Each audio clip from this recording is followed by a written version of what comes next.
बॉलीवुड के दिग्गज कलाकार ऋषि कपूर की डेथ 30 अप्रैल को मुंबई में हो गई। पर ऋषि कपूर ने अपनी लाइफ को खुलकर जिया और कभी अपनी बातों को कहने से नहीं हिचकिचाए। जो उनके दिल में था वही उनकी जुबान पर भी था। साल 2017 में उन्होंने खुल्लम खुल्ला नाम से अपनी ऑटोबायोग्राफी रिलीज की थी।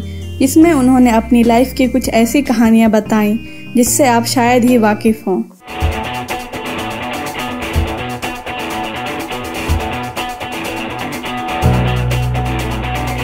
ऋषि कपूर ने ऑनेस्टली ये एडमिट किया था कि उनके डैड की कृष्णा राज कपूर से शादी हो जाने के बाद भी कई अफेयर्स थे।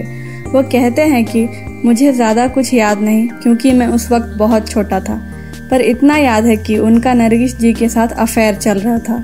ही ऑल्सो रिकॉल्स दैट मैं अपनी माँ के साथ नटराज होटल में शिफ्ट हो गया था जब मेरे डैड का वैजंती माला के साथ अफेयर चल रहा था, और मेरी माँ तब तक नहीं मानी थी जब तक मेरे डैड ने अपना अफेयर खत्म नहीं किया था। Rishi Kapoor was madly in love with a Parsi girl Yasmin Mehta, जिसे उन्होंने बॉबी रिलीज होने से पहले डेट किया था। उन्होंने लिखा कि जब बॉबी मूवी रिलीज हुई तो स्टारडस्ट मैगजीन ने मेरे और डिम्पल कपाड़िया के रिलेशनशिप में होने की बात छाप दी थी। डिम्पल कपाड़िया को इससे कोई खास फर्क नहीं पड़ा, पर उस आर्टिकल की वजह से यास्मीन ने मुझे छोड़ दिया। मैंने बहुत कोशिश की पर वो वापस नहीं आई।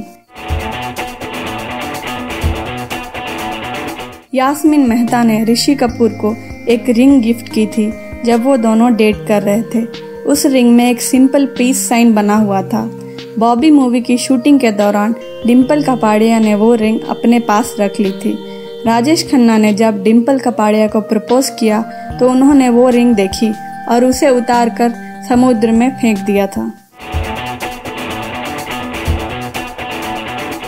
ऋषि कपूर ने अपनी ऑटोबायोग्राफी में ये लिखा है कि उनके और अमिताभ बच्चन के बीच एक अनकहा तनाव था। वो अमित जी के साथ अनकंफर्टेबल फील करते थे। हालांकि अमिताभ बच्चन उनसे उम्र में 10 साल बड़े थे, पर फिर भी वो उन्हें अमित जी की जगह अमिताभ कहकर बुलाते थे।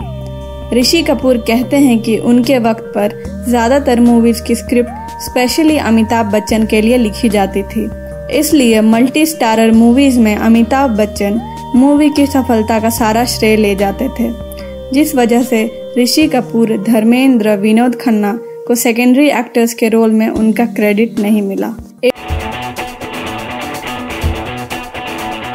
80s और 90s में एक्टर्स अपने कैरेक्टर की कॉस्ट्यूम से लेकर मेकअप तक खुद ही डिसाइड करते थे।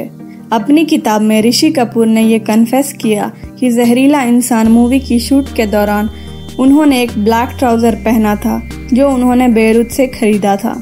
बाद में उनके ड्रेस मैन ने पॉइंट आउट किया कि पैंट की जिप साइड में है ना कि फ्रंट में, और वो पैंट लेडीज ट्राउजर है। बॉबी मूवी की सक्सेस के बाद उनको अपनी मूवीज से बहुत एक्सपेक्टेशंस थी, पर सारी मूवीज बॉक्स ऑफिस पर फ्लॉप हो गईं और वो धीरे धीरे डिप्रेशन में चले गए। उस टाइम तक वो नीतू कपूर से शादी कर चुके थे और अपनी हार का इल्जाम नीतू कपूर पे लगाने लगे थे। वो कहते हैं कि उस वक्त नीतू कपूर प्रेग्नेंट थी और उस कंडीशन में भी वो मेरे गुस्से को सह रही थी। आखिरकार मैं फैमिली और फ्रेंड्स की हेल्प से डिप्रेशन से बाहर आ पाया था। ऋषि कपूर की मूवी कभी कभी काफी हिट हुई, पर स्टार्टिंग में उन्होंने मूवी करने से मना कर दिया था क्योंकि वो अमिताभ बच्चन के साथ काम नहीं करना चाहते थे, और दूसरा उस मूवी में नीतू कपूर का रोल ज्यादा पावरफुल था। उन्होंने यश चोपड़ा से ये कहा कि अगर आप मूवी में मुझे चाहते हैं तो मुझे नीतू कपूर का रोल दें। नेचुरली यश जी कंफ्यूज्ड हो गए थे। लास्ट में शशि कपूर के कहने पर उन्होंने ये मूवी की।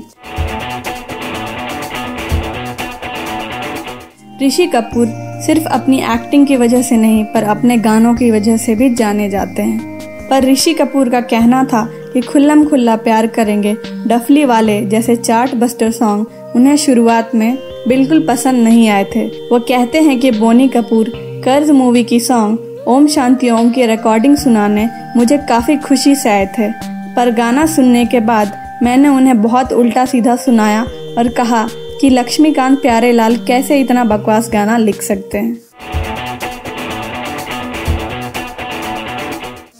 खुल्लम खुल्ला में ऋषि कपूर ने दाऊद इब्राहिम से उनकी मुलाकात के बारे में कई खुलासे भी किए। वो लिखते हैं कि फेम ने मुझे कई अच्छे लोगों से मिलाया तो कई संदिग्ध लोगों से भी मिलवाया। उन लोगों में एक दाऊद इब्राहिम भी था। 1988 में मैं दुबई गया था एक नाइट प्रोग्राम अटेंड करने। दाऊद का एक आदमी एयरपोर्ट पे रहता था और उसे वीआईपी लोगों की खबरें देता था। एक अनजान आदमी ने मेरे पास आकर मुझे फ़ोन दिया और कहा, दाऊद साहब आपसे बात करेंगे। दाऊद ने मेरा स्वागत किया और मुझे अपने घर चाय पे बुलाया। ऋषि कपूर ने अपनी ऑटोबायोग्राफी खुल्लम खुल्ला में एक्सेप्ट किया कि उन्होंने 30,000 रुपये में बॉबी मूवी के लिए बेस्ट एक्टर का अवार्ड खरीदा था। ऋषि कपूर को बेस्ट एक्टर का अवार्ड मिलने से अमिताभ बच्चन नाराज हो गए थे। अमिताभ को ये लगा था कि उन्हें जंजीर मूवी के लिए वो अवार्ड ज़रूर मिलेगा।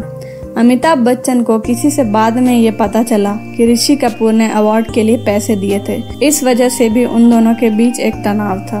भले ही ऋषि कपूर अब हमारे बीच नहीं रहे, पर उनकी कहानियाँ हमारे बीच हमेशा रहेंगी, जिसे हम सुनते और सुनाते रहेंगे।